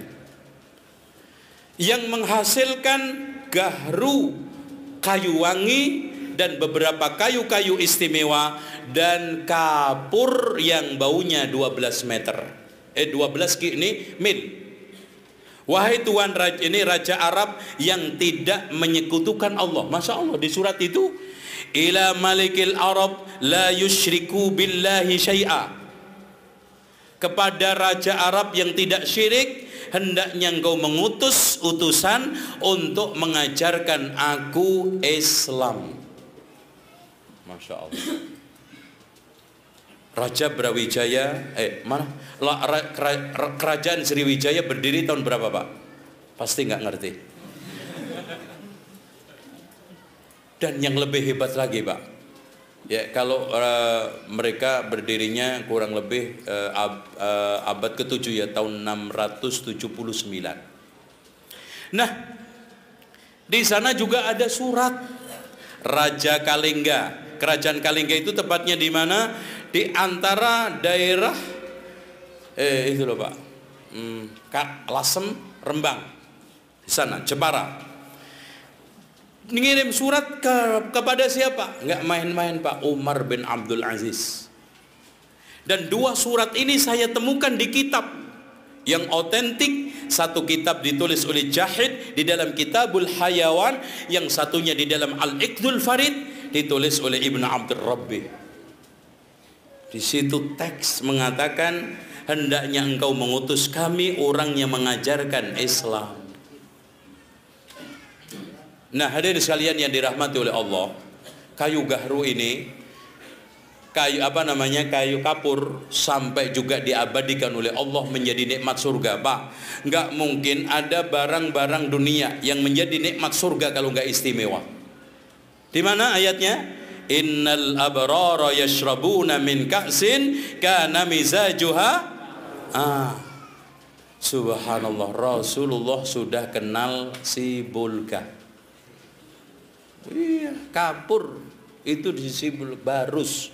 Kapur barus. Barus itu Pak, bahkan ada seorang sarjana ahli hisab dan astronomi, dan dia dijadikan gubernur Alexander Agung. Dia pertama kali yang dikatakan oleh Syekhul Islam Ibnu Taimiyah mengadakan bid'ah hisab di dalam agama, sehingga dimasukkan ke dalam agama Yahudi Nasrani, membuat peta, di situ ditulis Baruza. Masya Allah, baru sudah ada, belum ada Nusantara. Dulu itu Pak, masih India, Indonesia itu India. Makanya ketika VOC bubar, maka orang Belanda mendirikan negara namanya apa? India Belanda. Karena seluruh ini dikatakan India Timur. Indonesia itu baru lahir kemarin. Siapa yang pertama kali menamakan Indonesia? Nggak ngerti nih. Cokro Aminoto. Awalnya Melanesia. Malay itu pulau-pulau, karena negara yang banyak pulau kayaknya kurang enak, karena suku lebih ditekankan, karena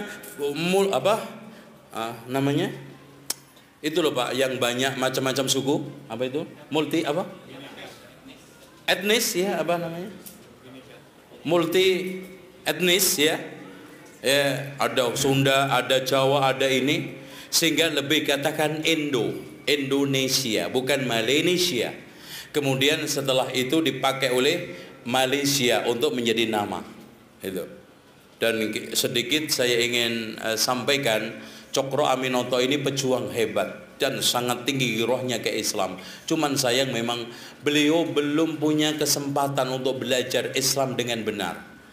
Karena memang sejak muda dia ditempa dengan perjuangan untuk memerdekakan Indonesia. Ya, pertama Haji Samanhudi mendirikan SDI, pedagang kain batik dari Solo. Karena persaingan batik dengan Cina, maka mendirikan SDI. Setahun berikutnya ketemu Cokro Aminoto. SDI berdiri tahun 1911. Kemudian ketemu Cokro Aminoto tahun 1912, difusikan menjadi SI. Maka dalam waktu sekejap SI disinyalir mendapatkan pengikut kurang lebih 2 juta. Termasuk diantaranya adalah murid-muridnya ya, Soekarno dan yang lainnya. Bahkan Soekarno itu dijadikan menantunya. Anak umur 16 tahun dinikahkan oleh Soekarno. Cuman sayang setelah kuliah ke Bandung, yang akhirnya mendapatkan titel insinyur, menikah dengan janda Bandung. Namanya siapa? Ibu Inggit. Akhirnya anaknya Cokro Aminoto ditinggalkan. Kemudian akhirnya Cokro Aminoto meninggal dunia tahun 1936 atau 37. Cuman sayang akhirnya pecah menjadi dua, SI putih sama SI merah, terutama dipelopori oleh Semaun yang ditunjuk oleh Cokro Aminoto untuk membuka SI di Semarang, akhirnya malah menjadi PKI. Didukung yang kedua oleh Tan Malaka, kemudian berikutnya akhirnya PKI menggeliat tahun 1948 dan lebih hebat lagi tahun 1965. Ini semua sejarah. Intinya hadirin sekalian, kembali lagi, Sunan Ampel ini, maaf, kurang dikit ya, nggak ada pertanyaan kan? Ya. Antum perlu tanya apa? Ana lanjutkan. Sunan Ampel punya murid dan menantu serta anak. Yang anaknya betul-betul jadi ulama adalah Sunan Bonang. Dan antum tadi saya sampaikan bagaimana kedalamannya sampai bahkan dikatakan raja ilmu. Belajar ke Mekah. Nggak mungkin Pak, Sunan Giri sama Sunan Bonang pinter bahasa Arab belajar di Jawa. Sama siapa? Sama Beco. Ngatno. Nggak mungkin. Belajar ke Malaka, ke Pasai, kemudian bahkan Profesor Dr. Hamka memastikan Sunan Giri sama Sunan Bonang benar-benar belajar di Mekah. Ya. Sampai beliau tidak nikah, ya. Sunan Bonang dikatakan oleh orang Jawa wali wadat, Sunan Wadat. Maksudnya wahdah, sendirian enggak menikah. Kemudian punya anak lagi namanya Sunan Derajat. Ini pembela utama Islam murni. Bahkan anti bid'ahnya dia itu kencang sekali. Sehingga hadirin sekalian sampai hari ini kalau antum bandingkan antara Jawa Tengah dengan Jawa Timur, Lamongan, Gresik, itu Islamnya lebih murni, lebih nyantri daripada Tengah. Karena memang dai-dai di sini itu selalu Islam putih, Islam ahli sunnah wal jamaah. Kemudian menantunya Sunan Giri, apalagi Sunan Giri, Masya Allah. Karena memang dari dasarnya Sunan Ampel itu sangat tegas terhadap bid'ah. Antum lihat saja di dalam satu makalah dialog beliau dengan beberapa wali soal masalah adat. Beliau mengatakan apakah tidak mengkhawatirkan, halaman 77, apakah tidak mengkhawatirkan di kemudian hari adat istiadat dianggap sebagai ajaran yang berasal dari agama Islam sementara tidak ada dalam ajaran Islam, dan bila hal ini dibiarkan apakah tidak menjadi bid'ah? Jawabannya Sunan Kudus, saya setuju dengan pendapat Sunan Kalijogo sebab ajaran agama Buddha ada kesamaannya dengan ajaran agama Islam. Contoh, orang kaya harus menolong fakir miskin.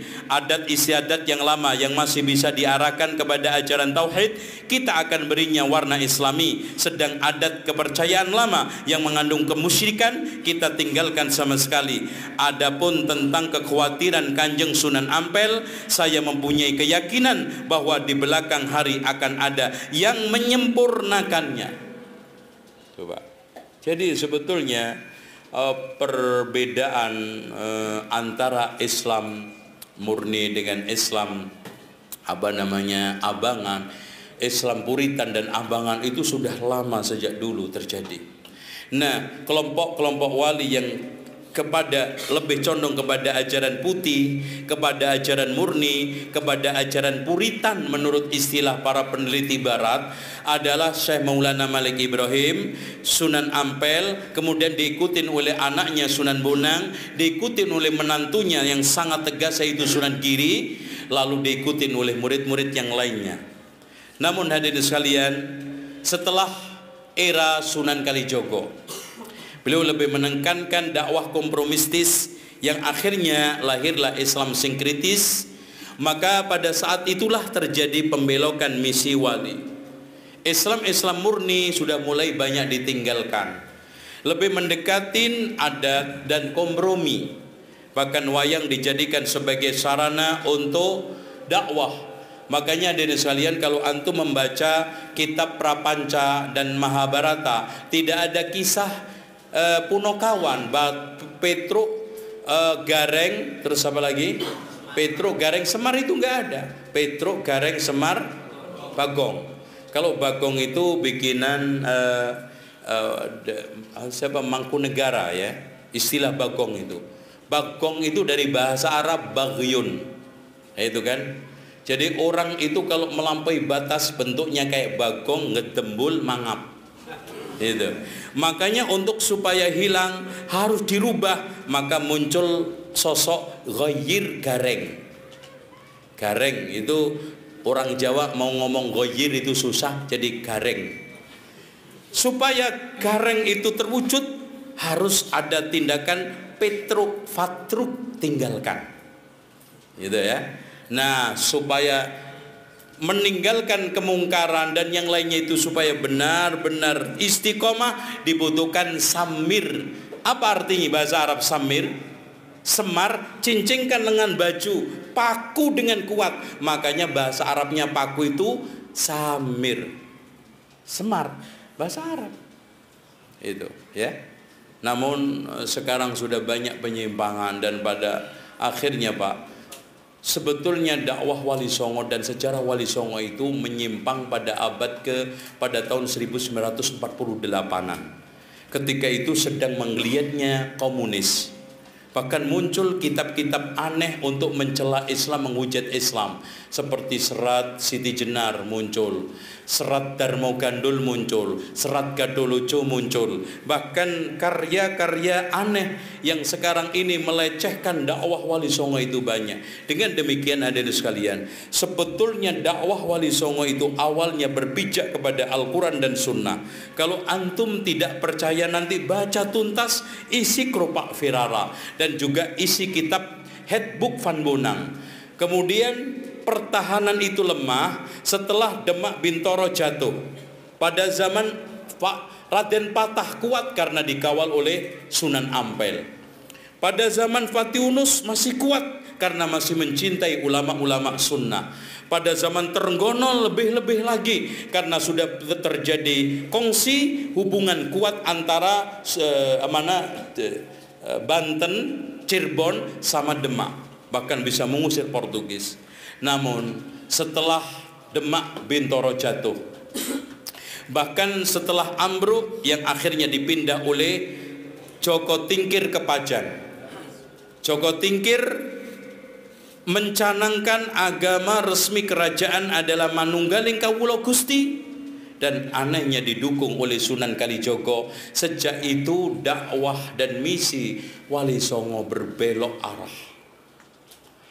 Nah, sejak itulah hegemoni agama dan kekuasaan yang lebih kental dengan Manunggaling Kawula Gusti dan mempertahankan kejawen mulai kuat.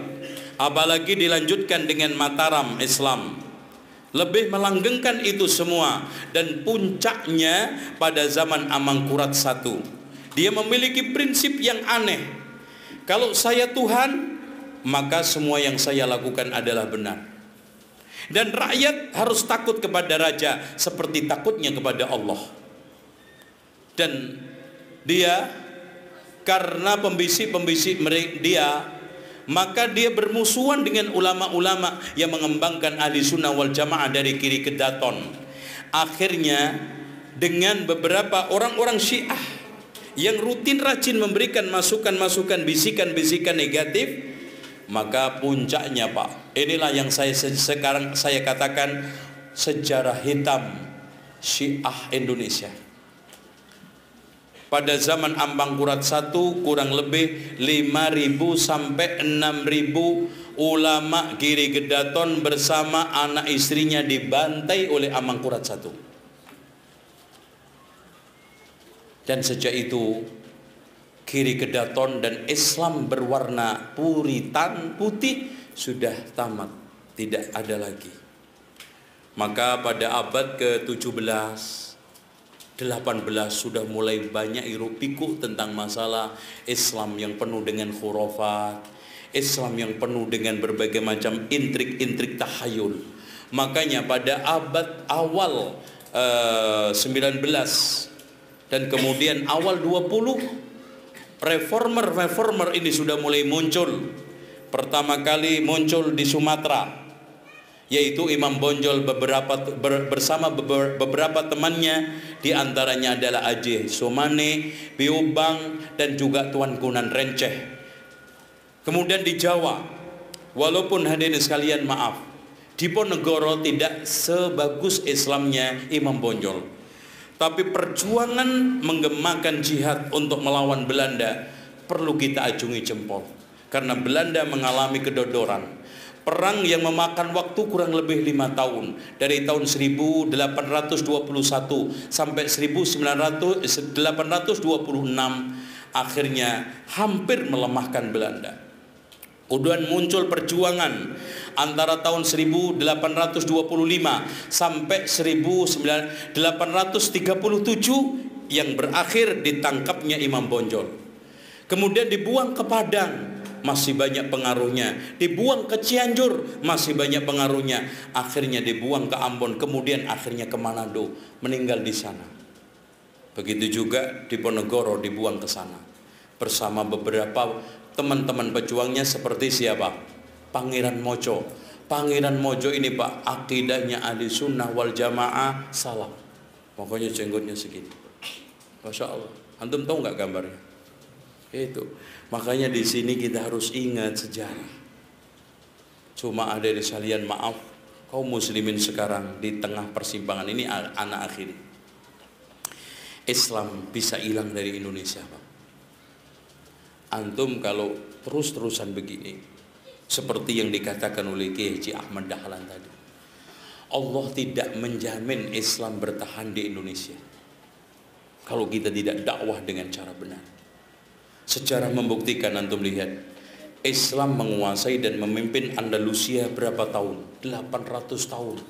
Dari tahun 75 Hijriah sampai 879 Hijriah. Masya Allah. Sekarang tinggal berapa persen? 0,5%. Dikuasai siapa? Orang kafir. Islam tinggal 0,5%. Kita kemana-mana sulit cari masjid, sulit cari makanan haram. Nggak usah jauh-jauh kita ke Andalusia. Campa yang dulu 99% Muslim, raja-rajanya dari abad ke abad Muslimun, sekarang dikuasai siapa? Nggak main-main komunis. Umat Islam tinggal berapa persen, Pak? 0,5% juga. Kalau kita tidak benar-benar berdakwah, kalau antum berpikir untuk antum mah, antum sebentar lagi juga mati. Itu. Tapi untuk anak cucu kita, Islam 40 tahun lagi, 80 tahun lagi. Itu. Dan tren Islam itu hilang sudah jelas. Orang sekarang sudah tidak banyak memperhatikan Islam yang murni, malah yang murni dimusuhi, yang dibela yang palsu. Kemudian orang sekarang hedonisme, materialisme, menciptakan mental-mental mudah untuk dibeli dan dibayar, sehingga maju tak gentar membela. Kemudian hadirin sekalian, kemajuan intelektual dengan spiritual tidak seimbang, dan munculnya berbagai macam kemungkaran. Coba dugem, tempat-tempat mesum, sudah tidak ada lokalisasi. Di sekitar kita sekarang sudah narkoba berkeliaran. Di sekitar kita pelacuran berkeliaran. Hancur moral kita. Kalau dulu Pak, kemerdekaan itu banyak didorong oleh pemuda-pemuda. Sekarang pemuda kita sudah hancur. Sudah tidak ada lagi. Pemuda kita semangatnya kalau diajak konser. Pemuda kita semangatnya kalau diajak yel-yel bola. Pemuda kita semangat kalau pacaran. Minimal makan. Nah itu semangat. Kalau disuruh diajak mikir Islam, belajar Islam, ya Allah, baru 1/4 jam aja pantat panas. Antum kasih ceramah para pemuda Pak, 1/4 jam itu aja sudah rame gak karu-karuan. Nah inilah Mas, maaf, orang Indonesia itu gampang tertarik dengan penampilan, akhlak, dan juga gampang diluluhkan hati dengan materi. Makanya kristenisasi, walaupun ajaran Kristen sesat laku, Ahmadiyah sesat laku, Lia Aminuddin edan aja laku. Eden apa? Eden ya. Eden ya, Eden. Saya kira Eden itu laku. Oleh karena itu mari kita bangkit. Kita menggemakan dakwah. Dan ada kalimat yang mengena ke saya dari salah seorang profesor doktor dari Ummul Qura. Ketika saya saat antarkan ke bandara, beliau berpesan, kalau seandainya dulu Saudi mengirimkan 1000 da'i ke Yaman untuk menjelaskan tentang sunnah dan bahayanya Syiah, Saudi tidak harus dengan cukup dana 1 miliar, Saudi tidak harus mengirimkan pasukan lengkap dengan senjatanya yang dengan biaya puluhan miliar. Dakwah biayanya murah, dakwah elegan tampilnya, dakwah sangat mudah untuk dicangkup di Indonesia. Alhamdulillah Pak, kita bebas loh. Kalau di Cina itu baru boleh belajar, itu pun Quran setelah umur 60 tahun. Ya kalau nyampe, kalau enggak, wassalam. Jadi boleh hanya belajar Al-Quran, itu pun setelah umur 60 tahun. Alhamdulillah. Sekarang antum ngajar antum jangan terikat masjid ini enggak boleh. Ya Allah Pak, di mana saja kita bisa berdakwah. Anak aja di rel kereta api bisa dakwah, yang penting di syuting. Masya Allah. Jadi antum di pos kamling, di rel kereta, di rumah sakit, ayo dakwah Pak, kita gencarkan. Dan yang dakwah itu bukan hanya ustadz fulan enggak, semua. Dan dakwah tidak harus ceramah, khutbah. Antum sekarang punya buku kecil nih tentang Rohingya, apalagi dibagi cuma-cuma, kasihkan ke orang. Antum juga punya buku kecil-kecil di rumah, daripada keleleran, bawa. Ketemu orang di bis, ketemu orang di kereta. Bahkan kalau saya kemana-mana itu selalu di tas buku kecil-kecil saya bawa. Apalagi delay di bandara, deketin orang, kasih buku. Masya Allah. Ternyata kadang-kadang ketemu direktur salah satu perusahaan, kadang ketemu polisi, pernah anak kira orang biasa, ternyata kepala humas Polda Lampung, kasih buku. Alhamdulillah. Setelah itu minta lagi, tapi gratis. Alhamdulillah. Alhamdulillah. Dakwah. Dan gak usah buku gede-gede, kasih Riyadhus Shalihin, merem. Ya. Kasih buku kecil-kecil, adab makan, adab minum, sifat sholat Nabi, cara wudhu. Kalau enggak Pak, Islam hilang, antum kegulung. Kekuatan ini sudah mengeroyok seperti yang telah disinyalir oleh Rasulullah SAW. Yushiku an tada'alikumul umam kama tada'al akalatu ila qas'atiha. Hampir-hampir umat ini mengeroyok kalian seperti orang royokan makanan dari tempatnya. Tuh, demikian hadirin sekalian, karena sudah zuhur. Baik, insyaallah saya mohon maaf tidak memberikan kesempatan bertanya, karena sebetulnya kalau disampaikan tuntas ini kurang lebih 3 jam, ya. Tapi ada beberapa poin yang belum tersampaikan, antum bisa membaca di kitabnya. Dan untuk supaya kita lebih luas, kita bisa kaji, dan antum bisa juga menulis, silahkan, ya, silahkan antum menulis kayak saya, ya, silahkan meneliti, mudah-mudahan mendapatkan faedah. Subhanakallah, hamdika, asyhadu an la ilaha illa anta, astaghfiruka wa atubu ilaik. Wassalamualaikum warahmatullahi wabarakatuh.